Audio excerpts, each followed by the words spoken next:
Bienvenue sur votre chaîne de confiance où nous vous racontons toujours la vérité sans détour. La nuit du mercredi 23 avril 2025 devait rester gravée dans la mémoire blanche grâce au magnifique but d'Arda Güler qui maintenait vivant les espoirs de titre en Liga. Mais elle a finalement été éclipsée par une polémique arbitrale capable d'enflammer n'importe quel vestiaire. José María Sánchez Martínez a décidé de brandir un carton jaune à Aurélien Tchouaméni à la 69e minute pour une action qui, selon le Real Madrid, ne méritait même pas une faute. Ce qui a suivi la rédaction du rapport arbitral qualifiant ce léger contact de « tac téméraire » a déclenché la colère au sein de la direction merengue et menace de rouvrir le débat sur le deux poids, deux mesures dans les instances arbitrales. Avant de continuer, abonnez-vous, laissez un like et commentez si vous pensez que cette polémique pourrait marquer un tournant dans les relations entre le Real Madrid et le corps arbitral. Le Coliseum Alfonso Pérez est devenu hier soir le centre névralgique de la Liga. À 5 journées de la fin, le Real Madrid se déplaçait à Retafe avec l'obligation de réduire l'écart de 4 points avec le leader. Le score final de 0-1, grâce à un but de Güler à la 20e minute, maintenait l'espoir vivant. Mais la véritable étincelle a jailli à la 69e minute dans une action presque oubliée. Fernando Arombari et Aurélien Tchouaméni se disputaient un ballon au milieu de terrain. Le Français a gagné le ballon avec la pointe du pied, sans lever les crampons, sans déséquilibrer son adversaire. Arombari, en revanche, est arrivé avec la semelle en avant et a déstabilisé le Madrilène. Pourtant, Sánchez Martínez a levé le bras, brandi le carton jaune au milieu de terrain français et sanctionné l'action comme téméraire. Ce geste a déconcerté les joueurs, le staff technique et les supporters. Tchouaméni, en découvrant le carton, a porté les mains à sa tête. Ancelotti a froncé les sourcils sur la touche et le banc blanc a retenu un cri d'impuissance. La séquence, largement rediffusée sur les écrans du stade et sur les réseaux sociaux, montrait que le milieu de terrain avait touché le ballon en premier et que le contact qui a suivi était minime. Malgré cela, le rapport officiel a décrit l'action comme un renversement téméraire d'un adversaire lors d'une dispute pour le ballon. Une description que le club juge directement contraire à la réalité.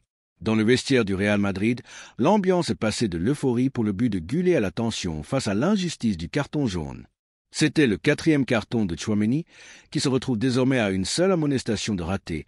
Pour accumulation, le match contre le Celta Vigo est très probablement le Clásico en Liga lors de la 35e journée.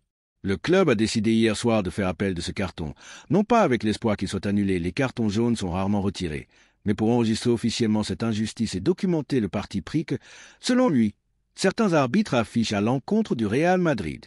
Le Real Madrid présentera au comité de compétition un document accompagné de captures vidéo et d'une comparaison avec d'autres fautes non sanctionnées dans ce même match. Il ne s'agit pas d'une plainte judiciaire, mais d'un geste institutionnel pour mettre en évidence que, dans la pratique, l'interprétation des règles varie selon l'équipe concernée. À Valdebebas, on ne comprend pas comment une simple lutte pour un ballon peut être qualifiée d'action téméraire, alors que d'autres adversaires se permettent des entrées avec le coude, la semelle ou des tirages de maillots sans conséquences majeures. Pire encore, ce carton jaune survient à peine 3 jours avant la finale de la Coupe du Roi contre le FC Barcelone, prévue le samedi 26 avril à Séville. La désignation de Ricardo de Burgos Bengoechea comme arbitre principal et de González Fuert aura suscité déjà des inquiétudes au sein du club. Ce qui s'est passé à Retafe amplifie la crainte qu'une décision controversée puisse fausser le cours de la finale. À l'approche de ce match, le club blanc exige que cette rencontre soit une fête du football et non un champ de bataille réglementaire, mais la tension monte. Carlo Ancelotti lui-même a évité de lancer des accusations directes en conférence de presse, conscient qu'un mot trop fort pourrait entraîner des sanctions. Cependant, il n'a pas caché son mécontentement. Le football est imprévisible, mais avec le VAR, la clarté devrait l'emporter, pas la confusion. Voir un carton jaune pour cette action, c'est injuste. Le technicien italien a également confirmé que Camavinga et Alaba souffrent de douleurs et que leur participation à la finale est incertaine, une situation qui rend le cas de Tchouaméni encore plus délicat. S'il ne joue pas samedi, le club perdrait 2 milieux de terrain titulaires en plein moment décisif. Cet incident met en lumière la fragilité d'un système qui se vante d'une technologie de pointe, caméra zénitale, hors-jeu semi-automatique, ligne virtuelle, mais qui, dans le même temps, se repose sur des plans latéraux de faible résolution lorsque la caméra principale fait défaut. Les audios fuités du VAR, où Cordro Vega admet que la caméra zénitale n'a pas de focus et propose un plan latéral comme alternative, sont la preuve la plus éclatante des lacunes techniques et du manque de cohérence dans le protocole. Pour les supporters madridistes, Chaque erreur arbitrale qui nuit à l'équipe ravive les fantômes de l'affaire Negreira et les soupçons d'influence passée. À Retafe, José María Sánchez Martínez se retranche derrière la lettre du règlement. Le règlement permet à l'arbitre d'évaluer la témérité, même si le ballon est joué en premier, argue-t-il au comité technique. Mais cette explication ne calme ni le club ni ses fans. Sur les réseaux sociaux, le hashtag Injusticia Sánchez Martínez devient tendance, tandis que les commentateurs sportifs dénoncent l'incohérence des entrées dures, à la limite, sans carton un jour et un carton jaune pour un contact anodin le lendemain. Malgré la polémique, le Real Madrid a su faire face.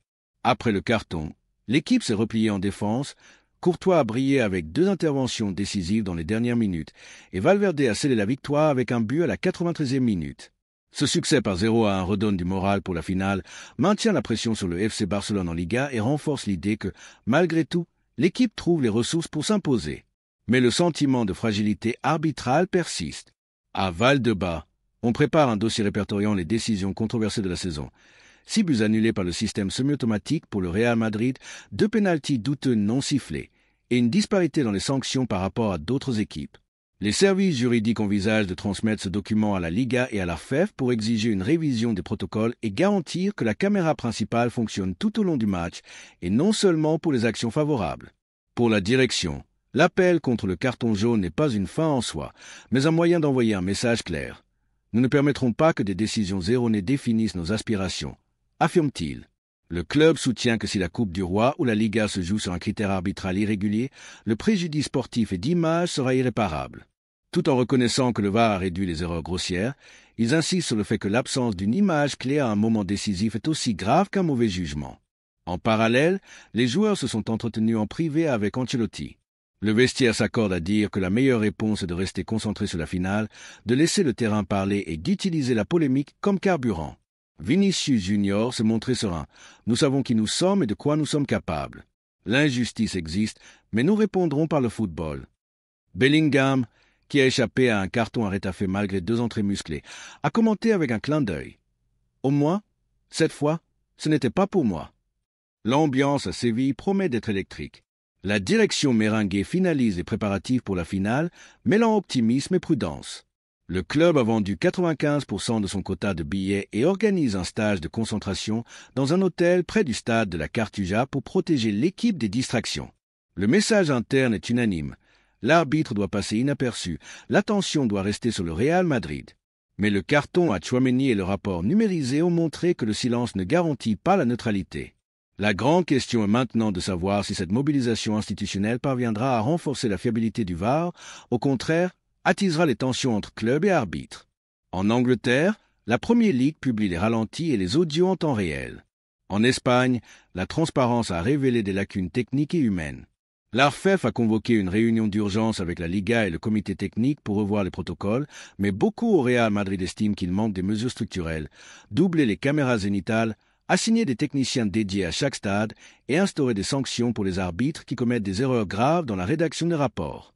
Le baromètre des supporters indique que 78% des fans blancs jugent le carton de Tchouaméni inacceptable et 65% réclament des sanctions contre Sánchez Martínez. La fracture de confiance est évidente. Si le Real Madrid remporte la finale dans des conditions équitables, il pourra revendiquer moralement la coupe. Mais s'il trébuche à cause d'une décision arbitrale, la blessure sera profonde. Le dénouement de cette histoire reste à écrire. Samedi, lorsque le coup de sifflet retentira à Séville, il ne s'agira pas seulement d'un trophée, mais de la crédibilité d'un système. Sergio Ramos, invité d'honneur, a résumé la situation dans un tweet. Le ballon est rond, mais le règlement ne devrait pas être flou. Ainsi, entre la liturgie de la coupe et la tension de la technologie, le Real Madrid se prépare pour son dernier duel avant l'embrasement des projecteurs. Et jusqu'ici, voici le récit d'un 0-1 vibrant qui s'est transformé en un bras de fer institutionnel. Le Real Madrid fera appel, documentera et mettra en lumière ce qu'il considère comme une injustice. L'ARFEF révisera ses protocoles avec plus ou moins d'urgence et les supporters attendront samedi le cœur serré, conscients que, dans le football moderne, la justice peut se décider autant dans la salle de visionnage que sur la pelouse. Le carton à Tchouaméni n'est pas une simple anecdote, c'est l'étincelle qui a allumé la mèche d'un conflit plus vaste. Et lorsque le ballon roulera à la Cartuja, tout le monde saura que, au-delà du but, c'est la crédibilité de la compétition qui est en jeu.